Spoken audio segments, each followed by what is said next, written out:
Running a modern commercial airline is, historically speaking, one of the fastest, most efficient ways to destroy a massive amount of capital. Just look at this operation.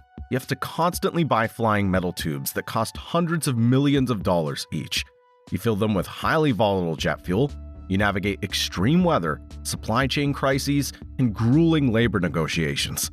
It's a logistical nightmare. Take Delta Airlines. In a single year, they employ roughly 100,000 people, operate 1,200 aircraft, and run up to 5,500 daily flights connecting 6 continents.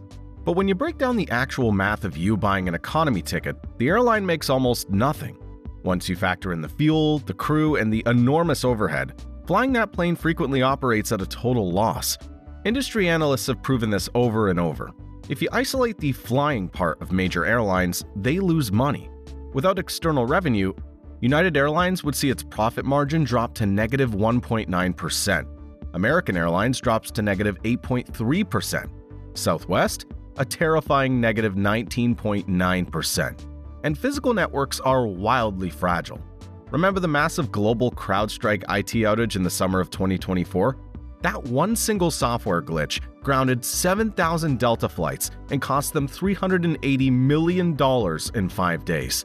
The physical airline is a fragile house of cards. And yet, Delta Airlines is a financial juggernaut. In 2025, they pulled in $5.8 billion in pure operating profit. Wall Street absolutely loves them. How? Because Delta Airlines isn't actually a transportation company. They run 2 completely separate businesses. Business A is a chaotic, money-losing logistics company. Business B is a highly unregulated, incredibly profitable digital bank. And the data unequivocally proves that Business B is the only reason Business A is still in the sky. To understand Business B, you have to look inside your wallet, specifically at the purple Delta co-branded American Express card. In 2023, Delta CEO Ed Bastian revealed a statistic that is almost impossible to comprehend. Nearly 1% of the entire gross domestic product of the United States is charged on a Delta Amex card. That is over $250 billion in consumer spending. But why? Credit card companies like American Express make money primarily through interchange fees, taking a tiny slice every single time you swipe your card. To maximize those fees, Amex desperately needs high-income people to use their cards for absolutely everything. And what is the ultimate bait to catch a high-income spender? The promise of a free vacation. So American Express goes to Delta, and they buy SkyMiles in massive, multi-billion-dollar bulk orders using cold, hard cash. Delta generates billions of dollars a year simply by selling this made-up digital currency to the bank.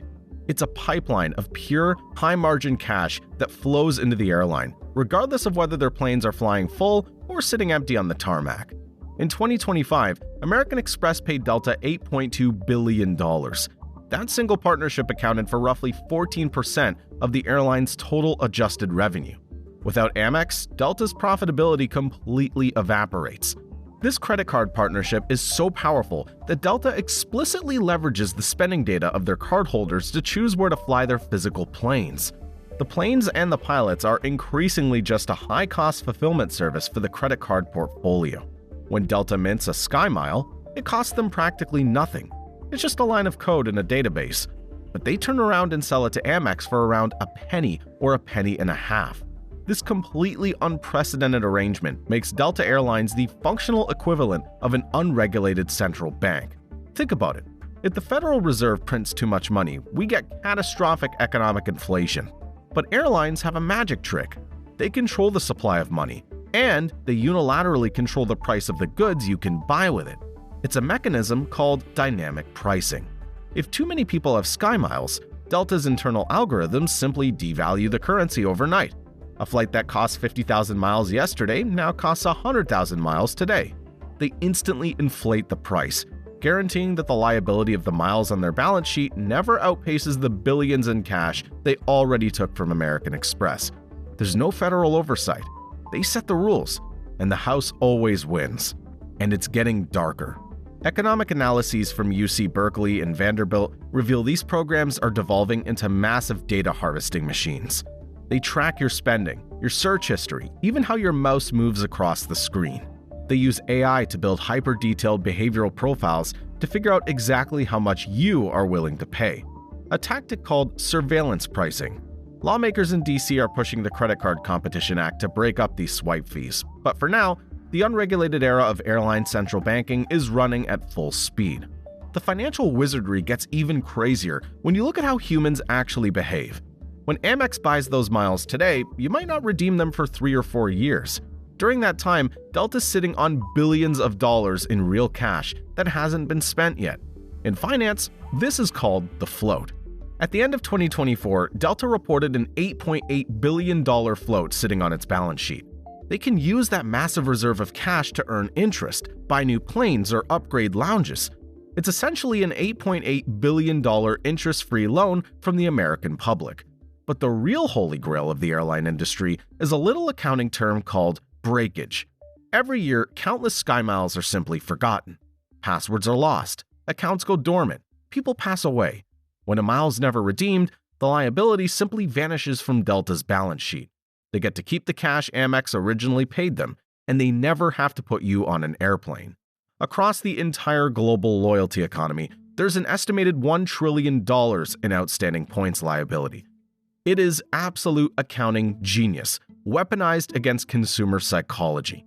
For years, this shadow banking system was a tightly guarded Wall Street secret, until the spring of 2020. Global aviation ground to a complete halt. Delta was burning through an estimated $27 million in cash every single day. Desperate to survive, airlines went to the banks for massive bailout loans, but lenders demanded high-quality collateral. Delta didn't pledge their physical airplanes as collateral. They didn't pledge their airport terminals. They pledged their loyalty program. And when Wall Street formally appraised the unencumbered assets, the stunning truth was dragged out into the open. The database of credit card rewards was valued at roughly $30 billion. Today, that valuation is pushing $31.8 billion. That digital program is literally worth more than the physical airline itself. The planes, the landing slots at JFK, the global logistics network. Investors view all of that as a low-margin liability. The true asset, the crown jewel that secured the debt and drives the enterprise value of the corporation, is the database. When you finally understand the economics of the modern airline, the entire business model flips upside down. Delta Airlines doesn't fly planes to sell seats.